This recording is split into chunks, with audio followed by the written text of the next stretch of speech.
আমরা এখনো আমার মনে হয় যে 1971 সালে যে দেশ স্বাধীন হয়েছে সেটা শুধু শেখ পরিবারের জন্য, আমাদের জন্য না। ক্ষমা চেয়েও আর লাভ হবে না, ক্ষমা চাওয়ার দিন শেষ হয়ে গেছে। এখন শুধু একটাই সিদ্ধান্ত, সরকারের পতন হতে হবে এবং সরকারকে পদত্যাগ করতে হবে।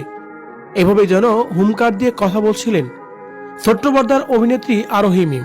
ছোট পর্দার আরোহী মিম যে কথাগুলো বলেছে, এমন কথা এখন পর্যন্ত কেউ অবধি বলার সাহস করেনি।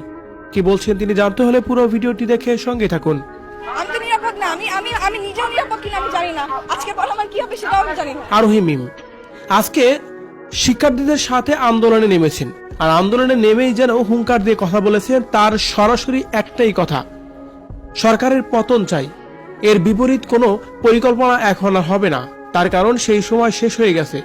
এই সরকারের কাছে বিচার দিলে নতুন করে কোনো বিচার হবে না, শুধুমাত্র বিচারের নামে নাটক হবে। তাই সরাসরি পতন চাই।